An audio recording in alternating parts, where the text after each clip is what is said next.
Hello everyone, good morning. তোমরা সবাই কেমন আছো? আশা করি তোমরা সবাই ভালো আছো। আমি খুব ভালো আছি। তোমাদের সাথে নিয়ে আজকের ব্লগটা শুরু করছি। এখন বাজে প্রায় 8:30টার মতো। তো এখন আমি দোকানে গেছিলাম ফুলঘর আনতে। এই দেখো, ফুলঘর, সুপারি, পুজোর কিছু জিনিস কিনতে।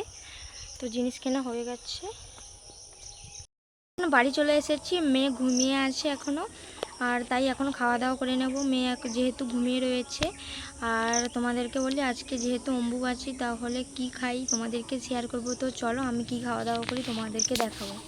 আর বাবার বাড়ি থেকে অনেক ভাড় এসেছে, তো ওগুলো সব তখন ভিডিও করা হয়নি, ওগুলো সব ফ্রিজে রেখে দিয়েছি। তো চলো তোমাদেরকে একে একে করে সব দেখাই।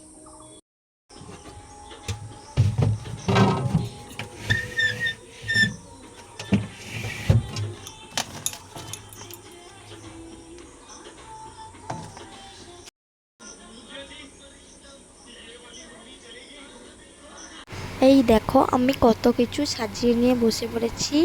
তো আজকে যেহেতু অম্বুবাচী, তো অম্বুবাচী বা অম্বুবাতি সে যেই হোক না কেন, তো আজকে সকালটা জমিয়ে খাওয়া দাওয়া করব। তো এখানে আমি ক্ষীরমালাই নিয়েছি দুটো, সীতাভোগ রয়েছে, আর রয়েছে আম, শসা আর কাঁঠাল।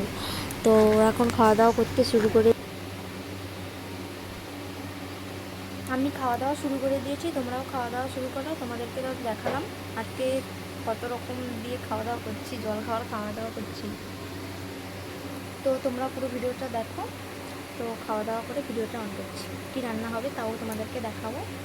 এখন আমি খাওয়া দাওয়া করে নিই, এবং তোমরা কমেন্টে জানাবে তোমরাও জল খাওয়ারে আজকে কী কী খেয়েছো।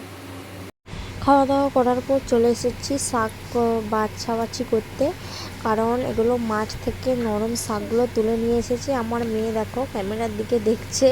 আমার মেয়েকে ক্যামেরার দিকে তাকালে মেয়ে যেন চুপচাপ থাকে না শান্ত থাকে, কিছুই বোঝা যায় না। তো শান্তভাবেই দেখছে। ও ঘুম থেকে মাত্র উঠেছে। আর এই দেখো, আমি এখানে অনেক শাক বাছছি। আর আমাদের বাড়িতে মনসা মায়ের পুজো হয়েছে আজকে, তো এই জন্য ওখানেও একটু গেছিলাম। আর আমাকে আমার শাশুড়ি মা বলছে যে বৌমা তুমি প্রসাদটা খেয়ে নাও। তো তোমরা দেখলে আমি একটু আগে কত কী দিয়ে খেয়েছি, আর খেতে পারা যায় তাও, তবুও একটু মুখে ছুঁয়ে নিলাম।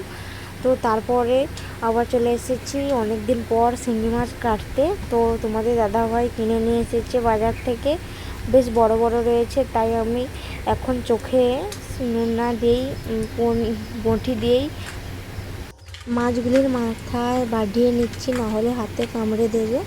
তো তারপর মাছ কেটে আমি ধুয়ে নিয়ে চলে এসেছি। এরপর শাকও ধোয়াধুয়ি করতে যাবো, পুকুর ঘাটে শাক ধুয়ে আনবো। তারপর কলের জল দিয়ে রান্না যেখানে করি, তো ওখানে জল রাখা থাকে, তো ওখানে ধুয়ে নেব। এখন মাছগুলো নুন দিয়ে মাখিয়ে এবার যাব রান্না করতে। তো রান্না করে এসে তোমাদের সঙ্গে ভিডিওটা অন করছি। রান্না বান্না হয়ে গেছে, আর পুজো হয়েছিল বাড়িতে, তাই দেখো সিঁদুর টিপ দিয়েছে ব্রাহ্মণ ঠাকুর। তো চলো তোমাদেরকে দেখাই আজকে বাড়িতে কি কি রান্না করেছি আমি। রান্না হয়েছে শাক ভাজা, হয়েছে কই মাছ রান্না করেছি। দেখো, আমি শিঙি মাছের ঝাল রান্না করেছি। তো আমি কই মাছ খাবো না, শিঙি মাছ খাবো, তাই শিঙি মাছের ঝাল রান্না করেছি। আজকে দুই রকম মাছ রান্না করেছি, শাক ভাজা রান্না করেছি, আর রয়েছে আম। তো আজকে এগুলো দিয়ে খাওয়া হবে।